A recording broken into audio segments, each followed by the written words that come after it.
फिर आपको लिए चलते हैं हरियाणा विधानसभा मानसून सत्र में आज अंतिम दिन है और सदन की कार्रवाई जारी है।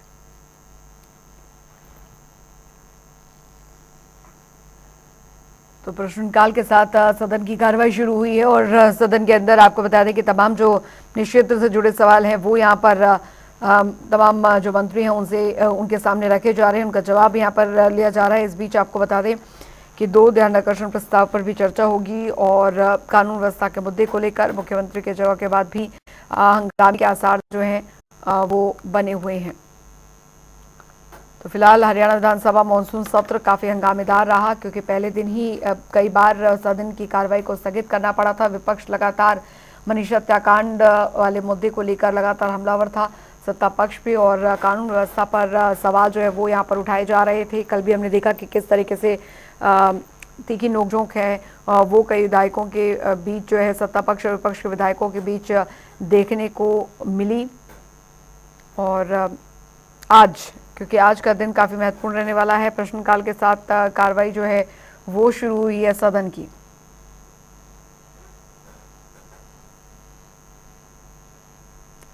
तो हरियाणा विधानसभा मानसून सत्र का आज अंतिम दिन है और आज अंतिम दिन भी विपक्ष की तरफ से हंगामे के आसार बने हुए हैं। हालांकि सत्ता पक्ष का कहना है कि विपक्ष जो है वो सच सुनना नहीं चाहता, इसीलिए वो सदन से वॉकआउट कर देता है। और आपको बता दें कि आज भी हंगामे के आसार जो हैं वो बने हुए हैं क्योंकि विपक्ष पहले दिन से ही सरकार पर काफ़ी हमलावर है, चाहे वो कानून व्यवस्था का मुद्दा हो, चाहे रोजगार का मुद्दा हो, चाहे डेवलपमेंट का मुद्दा हो। इन तमाम मुद्दों को लेकर विपक्ष द्वारा कई सवाल जो हैं सत्ता पक्ष पर किए जा रहे हैं। 100 बेडेड ईएसआई अस्पताल बल्लभगढ़, ईएसआई अस्पताल डिस्पेंसरी एट पंचकूला, ईएसआई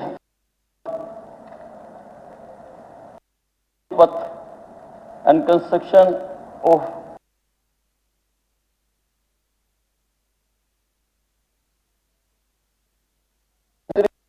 हमारा विभाग उनके सामने मैटर टेकअप किया हुआ है।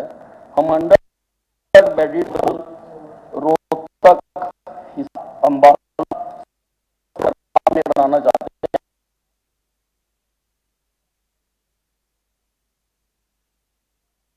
हैं और हम चाह रहे हैं कि जल्दी से जल्दी ये बन जाए। और मेरी कोशिश है कि हर जिले में जहां पर भी लेबर का काम है, जहां पर ज्यादा डिमांड है, हम वहां पर कम से कम अपना एक 100 बेडेड हॉस्पिटल जरूर बनाएं।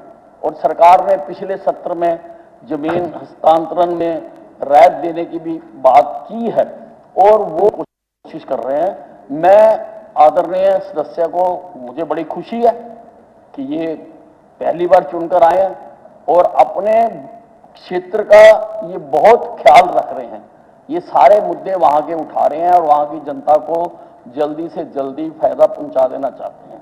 मैं on the floor of the house माननीय सदस्य को ये आश्वासन दिलाना हूं कि कंप्लीट हो जाने के बाद जब हमें हैंड ओवर हो जाएगा, हम 3 महीने के अंदर अंदर इसका फर्नीचर, इक्विपमेंट और वहां पर कितना स्टाफ लगना है फंक्शनल वो अंदर हम करके वहां उद्घाटन करके वहां की जनता को हम समर्पित कर देंगे। ठीक, जवाब संतुष्ट। श्रीमती रेणु बाला। अध्यक्ष जी, प्रश्न number 69. Sir, the answer is laid on the table of the House. माननीय अध्यक्ष जी, मैंने एक प्रश्न लगाया कि जो हमारे हल्का सढौरा में गांव पड़ते हैं, खानूवाड़ा, चिंतपुर, मलिकपुर, बांगर, रुकाड़ी, बसातियावाड़ा, धर्मकोट, दरियापुर जैसे अनेकों दर्जनों गांव जो सोम नदी के प्रकोप से, बाढ़ के कहर से इन गांवों में पानी से बहुत ज्यादा बुरी हालत हो जाती है और काफी ज्यादा लोगों का नुकसान भी होता है। तो माननीय हमारी बड़ी बहन है श्रुति जी, उन्होंने मंत्री जी ने जवाब दिया कि श्रीमान जी, इन सभी गांवों में नुकसान नहीं होता क्योंकि सोम नदी यमुना की एक सहायक नदी है। और मानसून के दौरान ही इन गांवों में बाढ़ आती है। मैं अपनी बहन से और मंत्री जी से यही पूछना चाहूंगी कि प्रश्न तो मैंने यही लगाया कि इन गांवों में बाढ़ से बहुत ज्यादा नुकसान होता है और जो किसानों की फसलें हैं वो भी हजारों एकड़ खराब हो चुकी है इन गांवों में। और मैं आपको बताना चाहूंगी कि जब ये बाढ़ का मौसम आता है तो मैं भी अपने क्षेत्र के इन गांवों में गई थी और उसका प्रूफ अध्यक्ष जी उसका प्रूफ मेरे पास है। गांव का सारा सामान, लोगों के घरों का सामान, खाने तक का सामान, उनके बेड, उनके उठने बैठने का सामान, यानी कि 5-5, 6-6 फुट लोगों के घरों में पानी घुस चुका था और दलदल से भर चुका था। तो मंत्री जी कहती है कि के माध्यम से मंत्री जी से यह कहना चाहूंगी कि आप भी एक बार इन गांव का दौरा करके आए ताकि आपको भी पता चले कि इन गांव में कितना नुकसान है। और ये प्रूफ मेरे पास है इन गांव का कि इनकी हालात कितनी बद से बदतर हो जाती है, लोगों के लिए खाने का राशन तक नहीं मिल पाता। तो मेरी आपके माध्यम से सरकार से और मंत्री जी से यही मांग है कि इन गांव में जो सोम नदी का बांध टूटता है उनको पक्का करा के मजबूती से कराया जाए ताकि वो सोम नदी का पानी इन गांव में ना घुसे, ताकि जनता को राहत मिल सके। जी मंत्री। सर, इस उत्तर में ये है कि सोम नदी यमुना की एक ट्रिब्यूटरी है और मॉनसून के दौरान वहाँ पे कई जो गांव है वहाँ पे दिक्कत आती है। नॉन मॉनसून में वो सूखी रहती है और इसके लिए जो ख पार्ट जो है, जो बी पार्ट आपका जो आंसर है, विभाग सोम नदी के मॉनसून के पानी का उपयोग करने के लिए कई प्रपोजल्स पर काम कर रही है और उसके बाद यह समस्या पूरी तरह से हल हो जाएगी। आपने वो नहीं पढ़ा बहन जी कि वो इसके ऊपर काम कर रही है, इरिगेशन डिपार्टमेंट काम कर रहा है। और मैं आपको इसके प्रपोजल्स के बारे में भी बता देती हूँ कि एक वाटर बॉडी बनेगी मलिकपुर बंगर में 100 एकड़ की, जहाँ पे पंचायत ने प्रस्ताव ऑलरेडी दे चुके हैं। वो काम कंप्लीट होएगा जून 26 में। 2 बराजेस बनेंगे, आदि बद्री और सोम बराज, और ताकि जो पानी जो है वो रेगुलेट अच्छी तरह से हो सके, रिवर का फ्लो ठीक आ सके, फ्लडिंग मिटिगेट हो सके और एक डैम का स्टोरेज स्ट्रक्चर बनेगा। तो ये सारा की सारा जो है ये डिपार्टमेंट इस पे लगा हुआ है।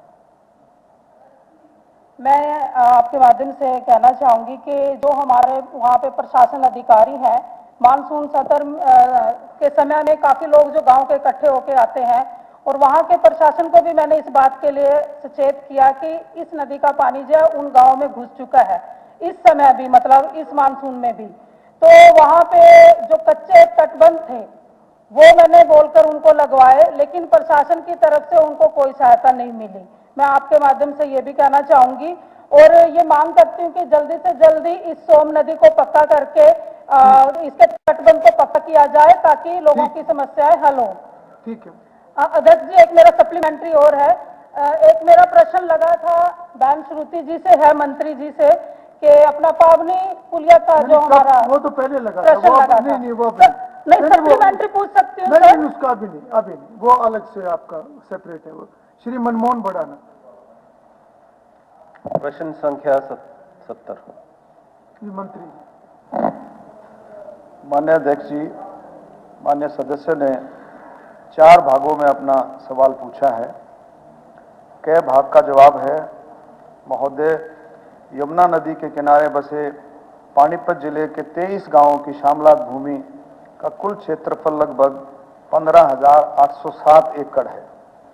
ख का है, हाँ महोदय, समालका तहसील के गांव हथवाला, बापोली तहसील के गांव नन्हेड़ा नामक 2 गांवों में चकबंदी का काम चल रहा है।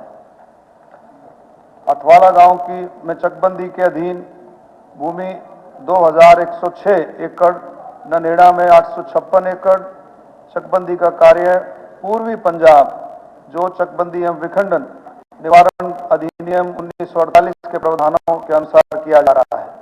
गै का जवाब है, 21 गांव में चकबंदी नहीं हुई है क्योंकि 20 गांव CWP हाई कोर्ट में इसका केस जो है 2046-41, ये आप 2017 दिनेश कुमार बनाम हरियाणा राज्य एवं अन्य अंतर्गत आते हैं, जो माननीय पंजाब एंड हरियाणा उच्च न्यायालय चंडीगढ़ में लंबित है। माननीय न्यायालय ने दीक्षित अवार्ड के अनुसार हरियाणा और उत्तर प्रदेश की सीमा पर स्तंभ बनाने का आदेश दिया है। गांवों की भौगोलिक सीमाएं भारतीय सर्वेक्षण विभाग द्वारा चिन्हित कर ली गई हैं और संबंधित उपायुक्त की देखरेख में लोक निर्माण विभाग द्वारा सीमा स्तंभों का निर्माण कार्य प्रगति पर है। स्तंभों के निर्माण के बाद चकबंदी कार्य शुरू हो जाएगा। शेष एक गांव धनसोली, तहसील बापोली, जो दीक्षित अवार्ड के अंतर्गत नहीं आता, जिसमें पंजाब भू राजस्व अधिनियम 1887 की धारा 32 की कार्रवाई लंबित है, इसलिए चकबंदी कार्य शुरू नहीं की गई है। महोदय, गए बात का जवाब है हाँ महोदय। हथवाला गांव के कुछ निवासियों ने शिकायत दर्ज की थी और एक संयुक्त समिति ने मामले की जांच की और अब तक पूरी हुई चकबंदी प्रक्रिया में अनियमितताएं पाई गई। उन्होंने पूरी प्रक्रिया नए सिरे से कराने का अनुरोध किया है। वहीं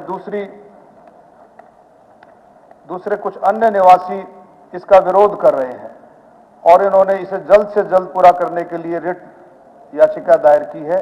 इस मामले में चकबंदी विभाग द्वारा ज्ञानी अधिवक्ता जनरल की कानूनी राय ली गई है और यह मामला आगे की कार्रवाई के लिए विचाराधीन है। साथ ही उन व्यक्तियों के खिलाफ भी कार्रवाई किया जाना है जो के लिए दोषी पाए गए। माननीय अध्यक्ष जी, मैं मंत्री जी का बहुत बहुत धन्यवाद देना चाहता हूं, लेकिन इसमें मेरे 2-3 प्रश्न हैं, क्योंकि कल भी मैंने एक ये सवाल लगाया था, उसमें मुझे पता लगा नन्हेड़ा गांव की जो है चकबंदी हो चुकी है। आज मुझे पता लग रहा है कि वो प्रक्रिया अभी चालू है, उसमें संशोधन या मतलब जो भी है वो कार्य चल रहा है। पहला तो एक ये सवाल है मेरा। दूसरा, मैं माननीय राजस्व और आपदा मंत्री यहाँ पर नहीं है, तो मुख्यमंत्री से कहना चाहूंगा कि जो ये कंसोलिडेशन की जो प्रक्रिया है, ये गवर्न होती है हमारी ईस्ट पंजाब होल्डिंग्स एक्ट जो 1948 की है। क्या इसमें कोई ऐसे प्रावधान ला सकते हैं जिससे इसको और ज्यादा सरल बनाया जाए? क्योंकि जो अभी तक देखने को मिला है, मेरे हल्के में 2 गांवों की चकबंदी पिछले 20 साल से लंबित है। पता नहीं क्या वजह रहती है, किस वजह से जो है चकबंदी सिरे से नहीं चढ़ पाती है। क्योंकि इसकी एक बहुत बड़ी वजह यह है कि पीसफुल पोजेशन में जो लोग 50 साल से बैठे हुए हैं, कोई प्रावधान लेकर आना चाहिए कि जब विषम परिस्थितियों में, जब पानी यमुना नदी का इधर आता है उधर आता है, वो जब उसमें अपना परिश्रम से वहां बैठकर खेती करने लायक हो गए थे, 50 साल से वो बैठे हुए हैं, तो क्यों ना उनको वहीं पर वो जमीन दे दी जाए और इस तरह से इसका जो है सरल एक बढ़ाना जी। अभी इसमें क्योंकि बहुत विस्तार से जवाब आ गया और ये कुछ ये बहुत ही गंभीर मुद्दा है। बिल्कुल, ये विषय चला भी हुआ है। इसमें स्पेसिफिक अगर कुछ है तो पूछिए। स्पेसिफिक मेरे दो डिस्कस नहीं कर सकते हम। अध्यक्ष जी, मेरे दो बहुत इंपॉर्टेंट है और इस पे काम भी चल रहे हैं, मुझे इसकी जानकारी है। जैसा माननीय सदस्य ने कहा है चकबंदी को लेकर के, क्योंकि ये सारा जो हमारा बाउंड्री एरिया है यमुना का, यमुना नगर से शुरू होता है, पलवल तक जाता है और इसमें भी दिखते हैं और हमारा इंटरनल हरियाणा के अंदर भी काफ़ी गांव के अंदर ये दिखते हैं चकबंदी को लेकर के। हम इसका कोई ना कोई सरलीकरण कर रहे हैं और निकाल रहे हैं। मैं माननीय सदस्य को बताना चाहूँगा जिससे कि समस्या का शीघ्र समाधान हो। ठीक, 2 आग्रह हैं सर कि एक तो जो पिलर का काम है यूपी सीमा से हरियाणा सीमा का, वो जल्द से जल्द कार्य पूरा हो, और दूसरा जो गांव, मेरे 23 गांव में से 2 गांव में जो है नोटिफिकेशन हुआ है चकबंदी का, जिसमें से एक नन्हेड़ा गांव में कुल रकबा जो है 856 का नोटिफिकेशन हुआ, जिसमें से 369 का जो एकड़ का रकबा है वो यूपी गवर्नमेंट के पास है, तो उसका नोटिफिकेशन हम कर नहीं सकते। इसको मुझे लगता है दोनों का, हथवाला का उसमें अनियमितता है और इसमें ये वाला नोटिफिकेशन ही गलत है, दोनों को रद्द करके दोबारा से नोटिफिकेशन किया जाए। बहुत बहुत धन्यवाद। श्री घनश्याम दास। प्रश्न नंबर 71 जी मंत्री जी। अध्यक्ष जी, मैं बताना चाहूंगी कि कंस्ट्रक्शन जो Shri Guru Tegh Bahadur Sahib government medical college जो यमुनानगर में बन रहा है, उसका कार्य प्रगति पे है और 70% इसका काम हो चुका है और हम इस कार्य को और शीघ्र करने की कोशिश पूरी करेंगे ताकि ओपीडी और इनॉग्रेशन दोनों जल्द से जल्द हो जाए। साथ साथ हम एकेडमिक सेशन 2027-28 के लिए पूरी कोशिश करेंगे एनएमसी से, नेशनल मेडिकल कमीशन से परमिशन लेने के लिए। एक बार हमारा जो इक्विपमेंट है इंस्टॉल हो जाए और रिक्रूटमेंट हो जाए मैन पावर की, इसके साथ साथ साइमल्टेनियसली हम पैरामेडिकल कोर्सेज भी शुरू वहीं करेंगे। माननीय अध्यक्ष महोदय, मेरे 2 प्रश्न हैं, आपके माध्यम से मंत्री जी की जानकारी में भी देना चाहता हूं और बताना भी चाहता हूं कि जब पहले मैंने ये प्रश्न लगाया था तो दिसंबर 2025 में पूरा निर्माण कार्य हो जाएगा, ऐसा लिखित में उत्तर दिया गया था। अब ये बढ़ाकर मार्च 2026 की है। मैं सहमत हूं इससे, पर इसको कृपया और आगे ना बढ़ाया जाए, नहीं तो ये काम लटकता चला जाएगा। और दूसरा मेरा प्रश्न है कि जब ये मार्च 26 में पूरा हो रहा है और सेशन जो है आमतौर पर जुलाई अगस्त में शुरू होता है, तो 27-28 की बजाय 26-27 में ये सेशन क्यों ना शुरू हो जाए, ताकि हरियाणा प्रदेश के बच्चों को वहाँ एडमिशन मिल सके और एक साल पहले वो डॉक्टर बन पाएंगे, वो देश की समाज की सेवा कर पाएंगे। अध्यक्ष जी, मैं पूरी कोशिश करूंगी डिपार्टमेंट की तरफ से जल्द काम हो, और अगर 26-27 में हमारे अगर एडमिशन कर सकते हैं और हमें एनएमसी से परमिशन मिल जाती है तो हम जरूर कोशिश करके हम शुरुआत करें। श्री कुलदीप वत्स 72 से मंत्री जी। स्पीकर सर, माननीय सदस्य ने जो प्रश्न पूछा है, आज ही इसकी कोर्ट में ये केस लगा हुआ है आज, और इसमें ये स्टे हट जाए, जो आपने पूछा है कि क्या कार्रवाई की गई है खे में, स्टे हट जाए, इसके लिए विभाग आज अपनी पैरवी कर रहा है।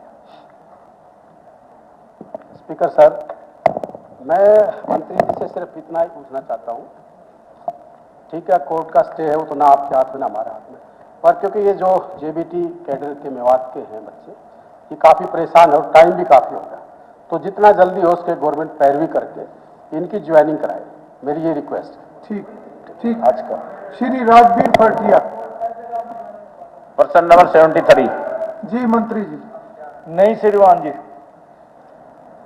मेरा सप्लीमेंट्री क्वेश्चन है सर आपके माध्यम से मंत्री जी से, कि हमारा जो हरियाणा सरकार की जो आदरणीय मुख्यमंत्री जी ने भी जानकारी सदन में दी थी कि प्रस्तावित 2025 औद्योगिक नीति में 10 आईएमटी स्थापित करने, और उसमें आदरणीय मंत्री जी से मैं ध्यान दिलाना चाहता हूं कि हमारे जिला भिवाड़ी में और खास करके लुहारू में आईएमटी स्थापित करने की कोई स्कीम है या नहीं है। नंबर 2 सर, इतना ही नहीं, हल्का लुहारू पिछड़ा ब्लॉक भी घोषित किया हुआ है, और इसमें उद्योगों के लिए 2 रुपया प्रति यूनिट बिजली की रियायत भी दी गई है। तो आदरणीय मंत्री जी से निवेदन है कि भाई इसमें कितने उद्योगों को ये रियायत मिली और कितना लाभ उनको मिला आज तक। तीसरा सर, इसमें एक डिस्ट्रिक्ट में 1 प्रोडक्ट का एक जो हरियाणा सरकार की जो स्कीम है, उसमें जिला भिवाड़ी में नींबू और मौसमी और संतरा निर्धारित किया गया है।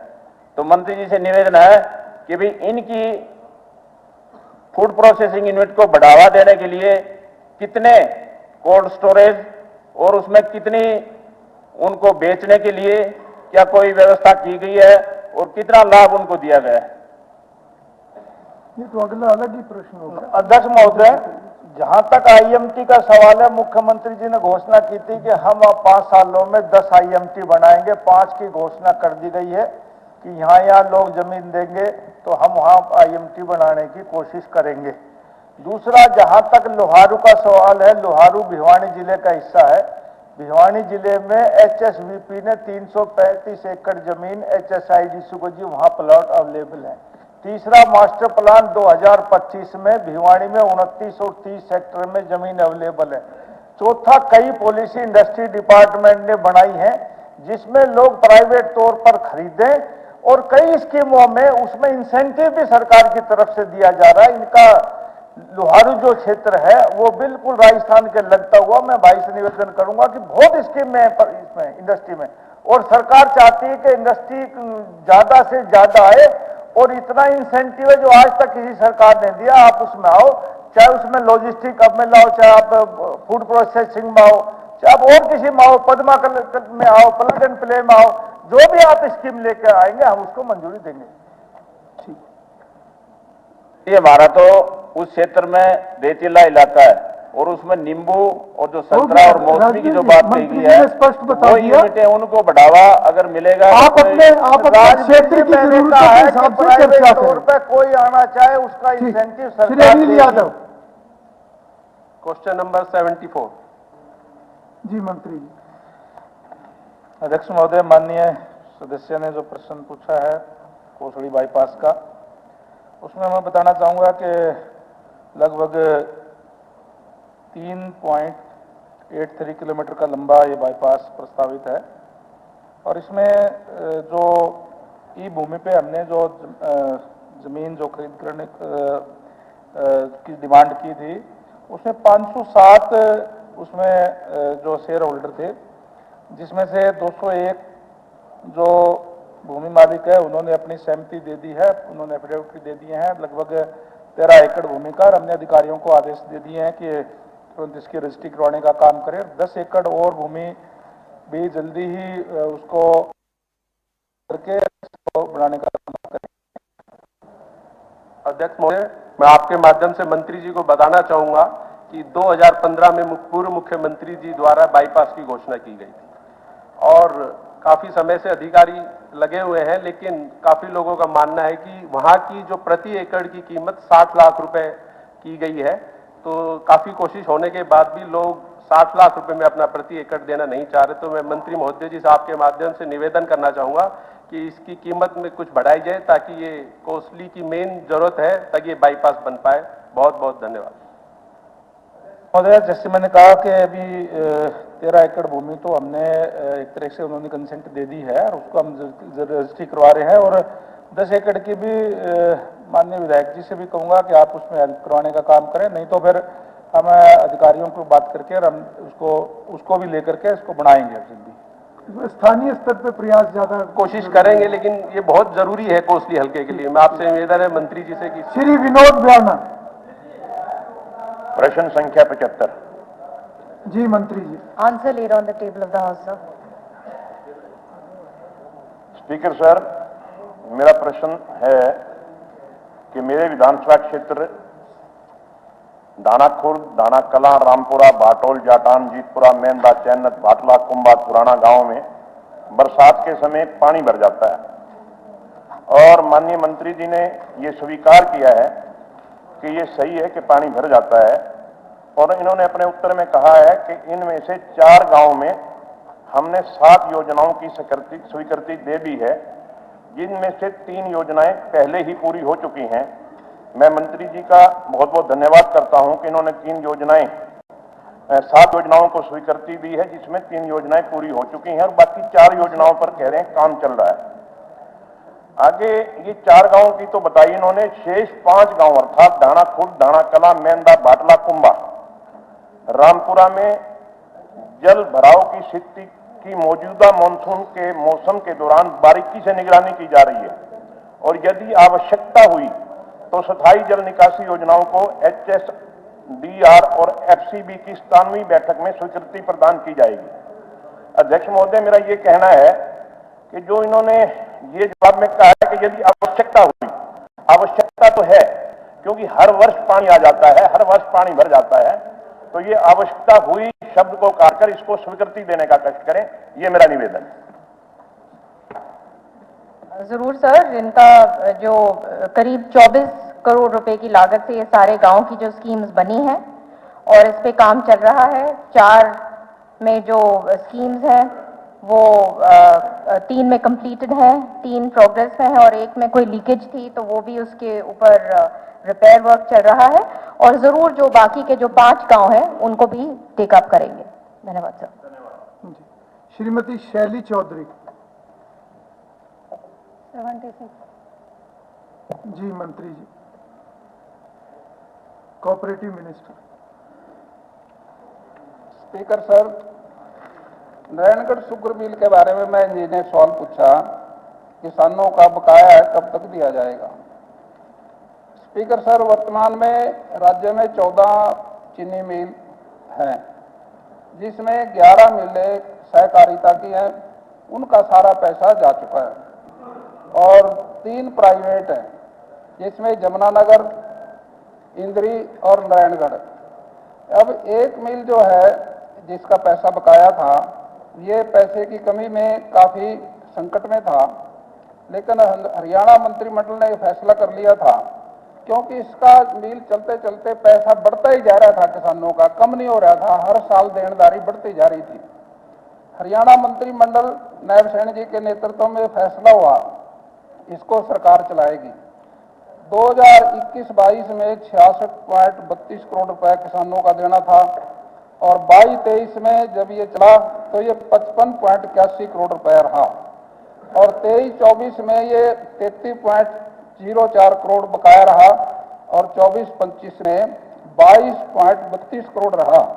और बहन जी ने जो सवाल पूछा उसके बारे में, अब 24-25 में देनदारी जो है वो 16.74 करोड़ है और बकाया राशि जब हम 5 सितंबर को 5.40 करोड़ रुपया किसानों को उनके खाते में डाल देंगे और नवंबर 25 में पराई सत्र शुरू होने के बाद 15 दिसंबर 2025 तक सारा शेष 11.34 करोड़ रुपया बकाया पूरा भुगतान हो जाएगा। पूरे हरियाणा में किसी किसान का कोई पैसा बकाया नहीं रहेगा।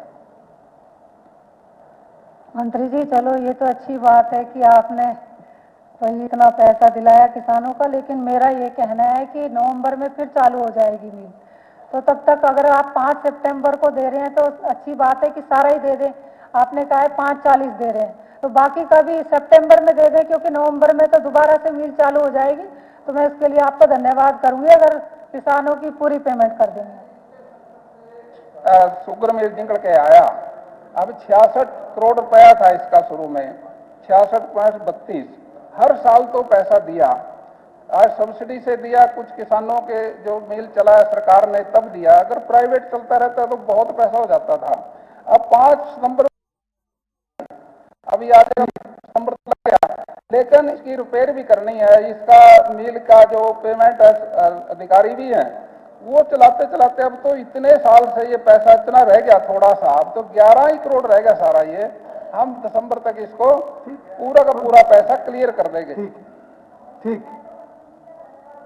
लेकिन मेरा कहना है कि सितंबर में करा देंगे तो और अच्छी बात है। सारे करा दो, आप दिसंबर की बात कर रहे हैं। चलो तो अगर सारे करा देंगे तो मैं फिर प्लान किया हुआ है सारा, कोई बात नहीं, आप शांति रखो, दिसंबर में पूरा कर देंगे। Question number 77। जी मंत्री जी। जी श्रीमान, क्योंकि प्रस्तावित आईएमटी खुडाना के लिए भूमि अधिग्रहण प्रक्रिया अभी तक अंतिम रूप से पूरी नहीं हुई है, इसलिए इस चरण पर कार्य शुरू करने की कोई समय सीमा नहीं बताई जा सकती। राव साहब से हाँ करवानी बहुत मुश्किल है। माननीय अध्यक्ष जी, लंबे समय से इस प्रस्तावित आईटीआई इसका आईएमटी का माननीय मनोहर लाल जी ने उद्घाटन किया था। मैं माननीय मंत्री जी से निवेदन करना चाहता हूं कि लंबे समय तक ये बहुत समय हो गया और लोगों का सरकार के ऊपर भरोसा है। माननीय मंत्री जी से निवेदन है कि इसमें जल्दी से जल्दी कार्य शुरू करवाया जाए। महोदय, जो आईएमटी खुडाना की पिछली सरकारों में घोषणा की गई वो NH 248 20 कम से कम 2-2.5 किलोमीटर दूर है। मैं माननीय सदस्य से कहना चाहता हूं उसकी कनेक्टिविटी के लिए, क्योंकि चौड़ी रोड चाहिए, पहले तो उसके लिए जमीन अपलोड करवा दो आप ई भूमि पोर्टल पे। यदि वो भूमि मिल जाएगी, कुछ भूमि, क्योंकि तकरीबन एक आईएमटी के लिए मिनिमम 1500 एकड़ जमीन चाहिए, इनके पास उतनी जमीन है। जैसे ही जमीन ये अवेलेबल करा देंगे हम आईएमटी बनाएंगे। ठीक। श्री बलवान सिंह दौलतपुरिया। 78। जी मंत्री जी हाँ महोदय, वर्ष 2024-25 के जिला फतेहाबाद में 46 खेल नर्सरियां जिसमें 1150 खिलाड़ी प्रैक्टिस करते हैं, उनके जुलाई 2024 से और जनवरी 2025 तक जो डाइट मनी के रूप में छात्रवृत्ति हेतु जिला खेल अधिकारी को 1,77,00,000 रुपए की राशि दी जा चुकी है। और वित्तीय वर्ष 2025 और 26 में जहां पर 53 नर्सरियां जिला फतेहाबाद में चल रही हैं, इनमें 1325 खिलाड़ी इसमें प्रैक्टिस कर रहे हैं। इनकी डाइट मनी के रूप में 2025 और 26 में जो हमारा पोर्टल चल रहा है उस पर भी अपलोड नहीं है, जिसके कारण की जो डिजिटल हाजिरी लगनी थी उसके कारण वो डिले हो रही है, वो भी जल्दी हो जाएगी। जी, अच्छी बात है स्पीकर सर, देर आई दुरुस्त आई, सरकार को बच्चों का ख्याल तो आया। लेकिन स्पीकर सर, हरियाणा सरकार द्वारा एससी वर्ग से आने वाले उन चयनित नर्सरी के खिलाड़ियों स्टेट प्रतियोगिता में भाग लेने पर फर्स्ट को 42,000, सेकंड को 30,000 और थर्ड को 18,000 रुपये देने का प्रावधान है। लेकिन दुर्भाग्य की बात है कि 2023, 24, 25 का अभी तक किसी भी खिलाड़ी को कोई राशि नहीं दी गई है। तो मेरा आपके माध्यम सरकार से निवेदन है, इनको भी जल्दी दी जाए। और जो मंत्री जी 1 करोड़ रुपए डालने की बात करें, वो अभी तक सरकार के खाते में, बच्चों के खातों में शिफ्ट करो जी, काम तो तब करेंगे पैसे। ठीक, वो जा चुका है, जल्दी बच्चों के खातों में पहुंच जाएगा। बता दो मंत्री जी, आपने जो बात रखी है वो अगर आप संज्ञान में देंगे तो उसको भी करा देंगे। ज्यादातर पैसा खिलाड़ियों के लिए हमने बैकलॉग पूरा कर दिया है। श्री विकास सारण। 79। जी मंत्री जी। आदरणीय अध्यक्ष जी, जो माननीय सदस्य ने पूछा है, गांव जाखोली में ITI खोलने का प्रस्ताव सरकार के पास कोई विचाराधीन नहीं है। स्पीकर सर, ये जो जखोली गांव है, ये एक सेंटर पॉइंट है 10-12 गांव का, जैसे सिरदा, फरीबाद, सोंगड़, बाड़ू, कसान, सोंगरी, गुलियाना। और यहाँ पे ITI जो है, क्योंकि हमारी जो सरकार है वो कह रही न्यू एजुकेशन पॉलिसी जो है उसमें भी इसको बढ़ावा देना है। तो मेरी दरख्वास्त है सरकार से कि न्यू एजुकेशन पॉलिसी को देखते हुए और टेक्निकल एजुकेशन को बढ़ावा देने के लिए जखोली गांव में एक ITI बनाई जाए। और जहां तक मैं अभी तक जितने पर्सन हुए हैं, जमीन की बात आ रही थी, यहाँ पे जमीन अवेलेबल है, वो जमीन मैं अवेलेबल कराने की कोशिश कर दूंगा। आप मेरी ITI के हाँ भर दो। पहले भी इसके लिए प्रयास किया गया है, जब नहीं बनी तो अब मेरी आपसे एक रिक्वेस्ट है। जी, मुझे पूरी उम्मीद है कि जल्दी से जल्दी इसका समाधान होगा और ये काम शुरू होगा। ठीक है माननीय सदस्यगण, क्योंकि प्रश्न पूरे हो चुके हैं, 2 सदस्य लेट आए हैं, उनके प्रश्न भी ले लेंगे। नरेश सेलवाल जी। ठीक, पर्सन संख्या 61 अध्यक्ष जी। मंत्री जी।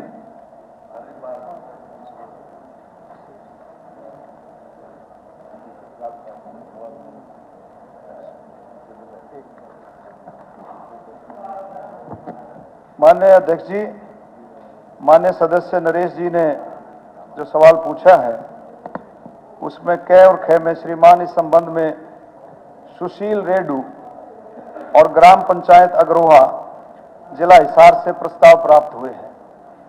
मामले को राज्य पुनर्गठन समिति की दिनांक 28/5/2025 को इसको रखा गया था, जिसमें राज्य पुनर्गठन समिति की सिफारिशों को अभी अंतिम रूप दिया जा रहा है और इसके बाद इस काम को शुरू किया जाएगा। ठीक, जी, मेरा से सरकार से अनुरोध है, तो आप जो बड़ा ही विकसित हमारा तेजी से इसीलिए अंडर कंसिडरेशन है कमेटी में। मैं सर अपनी बात तो रख ही सकता हूँ सर। अग्रोहा ब्लॉक में लगभग 21 गांव है सर, 13 गांव उकलाना हल्के के और 9 गांव आदमपुर हल्के के, और हिसार में हमारी तहसील लगती है सर। तो हिसार शहर भी बड़ा है और गांव भी ज्यादा है, लोगों को बड़ी परेशानी उठानी पड़ती है सर। और अग्रोहा वैसे भी इंटरनेशनल स्तर पे अपनी पहचान जो है, अग्रवाल समाज का मुख्यालय और वहाँ पे मेडिकल कॉलेज भी है सर। तो मैं समझता हूँ कि जो हमारी राज्य पुनर्गठन समिति है उसके अंदर मैं भी अपनी तरफ से सिफारिश करता हूं कि इसको उप तहसील का दर्जा दिया जाए। धन्यवाद sir. Shri ji, thank you. Shri Aditya Surjewala. Question 62। अध्यक्ष महोदय, वर्ष 2018 से वर्ष 2025 तक 31/7/2025 तक के बीच में विभिन्न अपराधों के अंतर्गत आपराधिक मामलों का वर्षवार संख्या इस प्रकार है। जवाब में हमने पूरा पूरा दे दिया है। मेरे 2 सप्लीमेंट्री हैं इस पे। सबसे पहले माननीय अध्यक्ष जी, आज के दिन माननीय मुख्यमंत्री जी ने जो जवाब दिया था उसके हिसाब से काफी गैंगस्टर्स को जेल में डाल दिया गया है, अरेस्ट कर दिया गया है। लेकिन आज के दिन ये गैंग्स फिर भी ऑपरेट कर रहे हैं। ये गैंगस्टर्स जेल में बैठे फिर भी एक्सटॉर्शन के फोन, फिरौती के फोन कर पा रहे हैं। तो हमारे जेल्स में कोई कमी है? हम क्यों अभी भी लॉ एंड ऑर्डर की स्थिति ठीक नहीं कर पा रहे? अगर हमने कोर्ट एंड कोर्ट जेल्स में डाल दिया है, क्या इनको जेल की सिक्योरिटी मिल रही है ताकि वो खुलेआम गैंगस्टर अपना गैंग वायलेंस करते रहे? आदित्य जी, कल इसके ऊपर काफी विस्तार से चर्चा हो चुकी है और जो सरकार ने जवाब दिया है, मैंने भी उसको पढ़ा है पूरा। ठीक है, फिर भी आप शॉर्ट में अपना रखिए और उस पर लंबी चर्चा नहीं होगी। मैंने इसीलिए प्रश्नकाल जल्दी निपटा के आपका प्रश्न किया। मैं माननीय सदस्य को कहना चाहूंगा, अपने विपक्ष के साथियों को भी कहना चाहूंगा, क्योंकि जब ये कोई स्थगन प्रस्ताव लेकर के आते हैं, हम तो नहीं लेकर के आए, माननीय अध्यक्ष जी ये लेकर के आए, उसके ऊपर डिटेल में चर्चा हुई है, एक एक बिंदु का जवाब दिया गया और फिर बाज गए उठकर इसके अंदर हम चाहते हैं नहीं ये गलत है, ये गलत है बात। चलो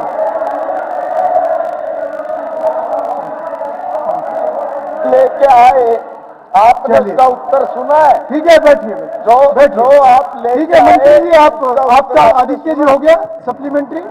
एक और है, शॉर्ट में रखिए आप अपना। हमने प्रश्नकाल का समय भी 2017 में जी हमने SST का गठन किया था, जिसमें 2836 जो कट्टर अपराधी हैं हमने उनको गिरफ्तार किया है।